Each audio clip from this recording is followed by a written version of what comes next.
தலைப்பு வெளிப்படை உண்மை.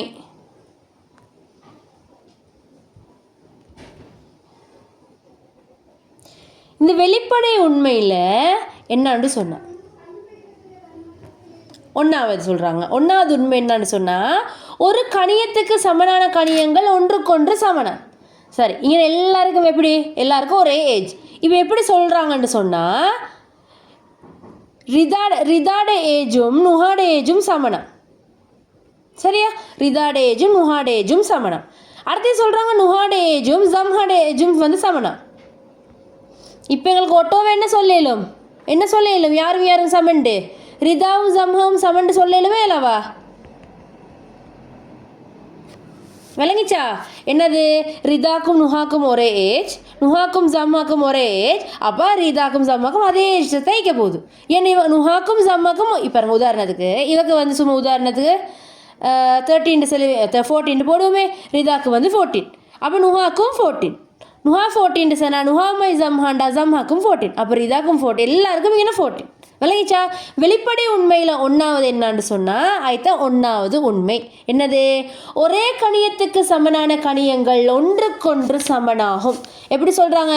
ஏயும் பியும் சமனாம், ஏயும் சியும் சமனாம். ஆகவே யார் யார் சமன்? ஏயும் சியும் சமன். சாரி, பியும் சியும் சமன். ரெண்டு பாருங்க, யாரை மட்டும் சமப்படுத்தி காட்டில்ல?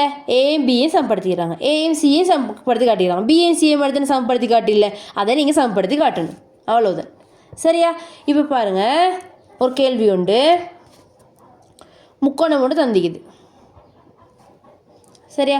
இந்த முக்கோணத்துக்கு பேர் போட்டிக்குது. இந்த முக்கோணம் ஏபிசின்னு சொல்லி இந்த முக்கோணத்துக்கு பேர் போட்டிக்குது. சரி, இப்போ சொல்கிறாங்க ஏபி பக்கமும் ஏசி பக்கமும் சமனம். என்ன சொல்கிறாங்க? யார் யார் சமன்? ஏபின்னு சொல்கிற பக்கமும் ஏசின்னு சொல்கிற பக்கமும் சமனம். ஒன்றாவது என்ன சொல்லிக்கிறாங்க? ஏபி சமன் ஏசி. இது உங்களுக்கு தந்திக்கு தானே. தந்திக்கிறதால நீங்கள் இதை எழுதிட்டு என்ன சொல்லணும்னு சொன்னால் தரப்பட்டுள்ளதுன்னு சொல்லி ப்ராக்கெட்டில் போடணும். எழுதிட்டே வாங்க. நீ ஒன்று சேர்ந்து முக்கோணத்தை வரைங்க. வரைஞ்சி ஏபிசின்னு பேர் போட்டு உங்களுக்கு தந்திக்கிறான். கேள்வியில் தந்திக்குது ஏபி சமன் ஏசி. அதை நீங்கள் எழுதிட்டு தரப்பட்டுள்ளதுன்னு சொல்லி ப்ராக்கெட்டில் எழுதணும். அடுத்து உங்களுக்கு சொல்கிறான்.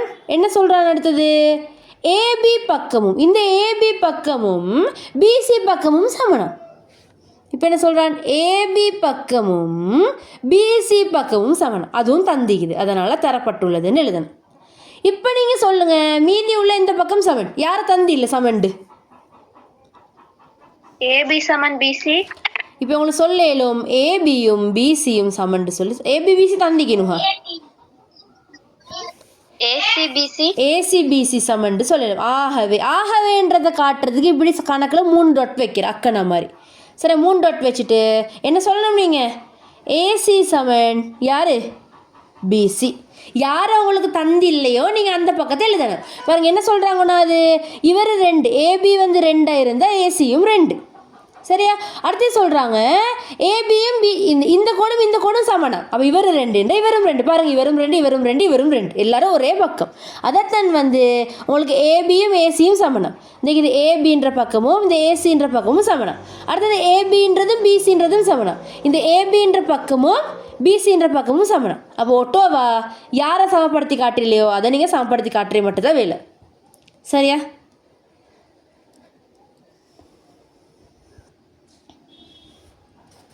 இது ஒன்றாவது வெளிப்படை உண்மை. வெளிப்படை உண்மை ஒன்றுன்னு போட்டுட்டு அதை எழுதிக்கோங்க. ஒரே கணியத்திற்கு சமனான கணியங்கள் ஒன்றுக்கொன்று சமன். ஒரே கணியத்திற்கு சமனான கணியங்கள் ஒன்றுக்கொன்று சமன்.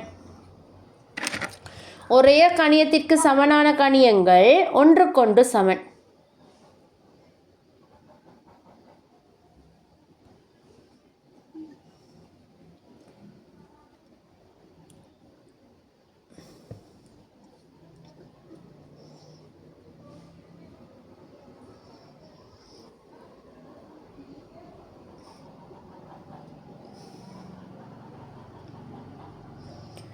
ஒரே கணியத்திற்கு சமனான கணியங்கள் ஒன்றுக்கொன்று சமன்.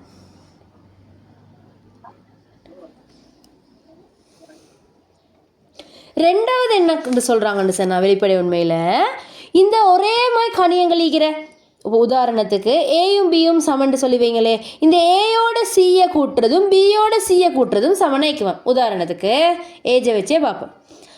இப்போ நுஹாய்க்கிற ஜம்ஹாய்க்கிற நுஹாட வயசும் ஜம்ஹாட வயசும் சமன்னு சொல்லி சொல்கிறாங்க. நுஹாட வயசும் ஜம்ஹாட வயசும் சமன்னு சொல்கிறாங்க. இப்போ சொல்கிறாங்க நுஹாட வயசோட 2 வருஷத்தை கூட்டுறது ஜம்ஹாட வயசோட 2 வருஷத்தை கூட்டுறதுக்கு சமனாய்க்குவேன். சரியா பிள்ளையா? சரிதானே? இவங்க 2 பேரும் சமன்டா அவங்களோட வயசோட இந்த 2 கூட்டுறது சமனாக தான் இருக்கும். உதாரணத்துக்கு இவங்க 13 வயசு இவங்க 13 வயசுண்டா 13ஓட 2 கூட்டணுன்னு சொன்னால் 15, இவக்கும் 15 வரும். இப்போ 2 கூட்டினா விளங்கிச்சா? இதை தான் சொல்கிறாங்க சமனான கணியங்கள். இவங்க தான் சமனான கணியங்கள். சமனான கணியங்களோட ஒரே கணியத்தை கூட்டுறதால இந்த 2 சொல்கிற கணியம் ஏதாச்சும் ஒரு கணியத்தை கூட்டுறதால வர்ற அந்த கணியங்களும் சமன்னு சொல்லி சொல்கிறாங்க. எழுதிக்கோங்க. சமனான கணியங்களுடன்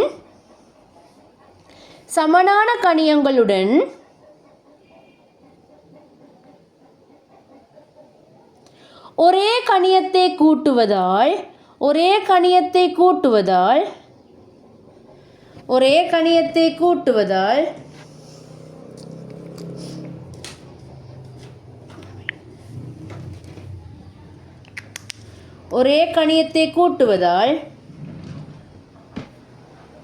பெறப்படும் கணியங்களும் சமன்.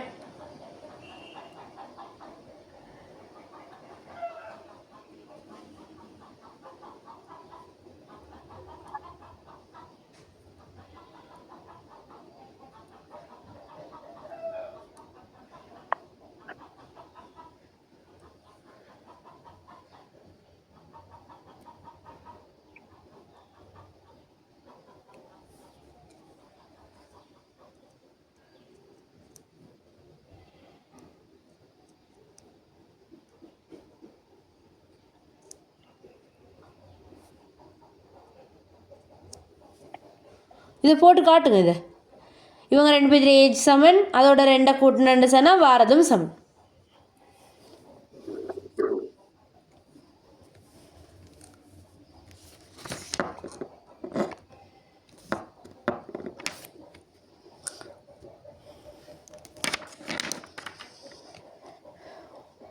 கோணம் எப்படி காட்டுற? இது ஏ, இது பி, இது சிண்டா. இந்த கோணத்தை எப்படி வாசிக்கிற? ஏ பி சி அப்படின்டா. இந்த இது இவர் நடுவில் வரணும். கோணம் உள்ளவர் ஏக்கு மேலே இப்படி ஒரு முக்கோணமாய் போட்டு காட்டணும். சரியா? இல்லாட்டி உங்களுக்கு இதை சிபிஏண்டும் சொல்லும். ஆனால் பி நடுவில் வரணும். அதுதான் முக்கியம். சரியா? கோணத்தில் இப்போ இதை கொஞ்சம் வரைங்க.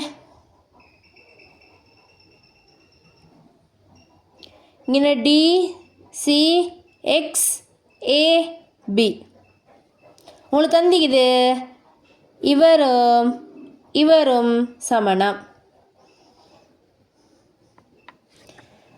தரவுல தந்திக்குது. ஏஎக்ஸ்டியும் சிஎக்ஸ்பியும் என்னவா சமன். இல்லாட்டி இது பிஎக்சின்னு சொல்லவும் மேலும் அது பிரச்சனை இல்லை. இதுவும் சமணம்.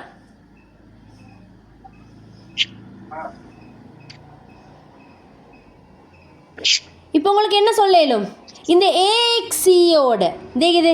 ஏஎக்சியோட இவரை கூட்டுறது யாருக்கு சமனாய்ப்பாரு?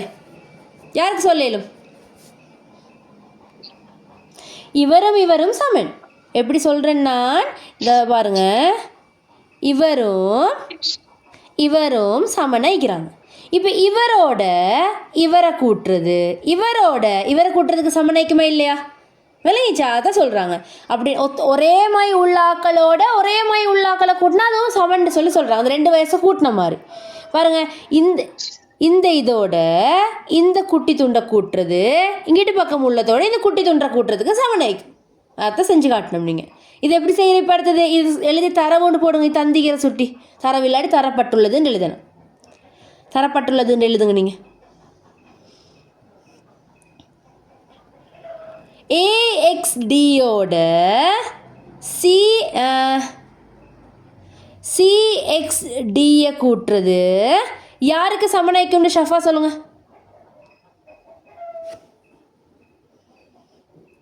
ஷஃபா ஏஎக்ஸ்டியோட இதுதான் ஏஎக்ஸ்டி. இதோட ஷஃபா இதை கூட்டுறது யாரை கூட்டுறதுக்கு சமனாய்க்கும்? இந்த பாருங்கள் இவரை இங்கே எழுதிக்கிறோம். இப்போ இவரை எழுதணும் சரியா? நாங்கள் பிஎக்சியே எழுதணும். அதோட யாரை கூட்டுற? அதே பெருமானத்தை கூட்டுறதுக்கு சமன். இந்த துண்டு இந்த சொல்லி எழுதி காட்டணும். இதுதான் ரெண்டாவது வெளிப்படை உண்மை. அது என்ன சொல்றீங்களா? என்னது விலங்கலையா இது?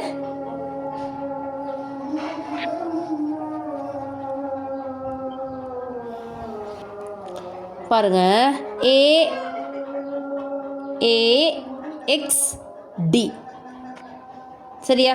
AXD இந்த துண்டு, இந்த துண்டோட சரியா? சரி, இந்த துண்டும் இங்கிட்ட உள்ள துண்டும் சமன்னு சொல்லி ஒன்றாவது எழுதுங்க. BXCயும் சமம் அப்படின்னா இங்கிட்ட உள்ள இது படம் தானே? இது படம்.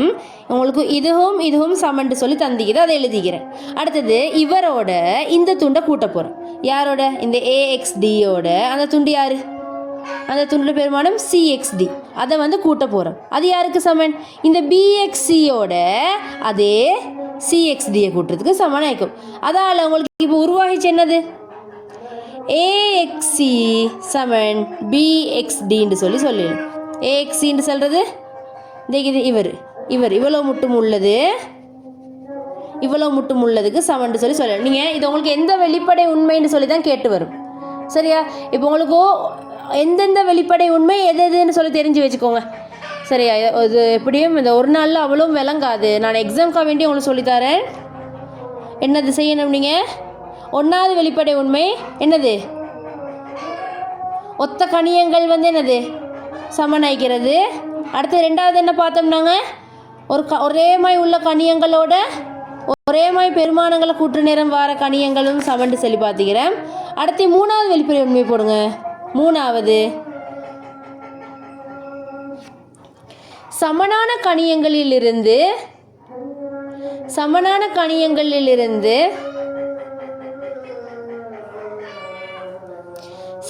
கணியங்களிலிருந்து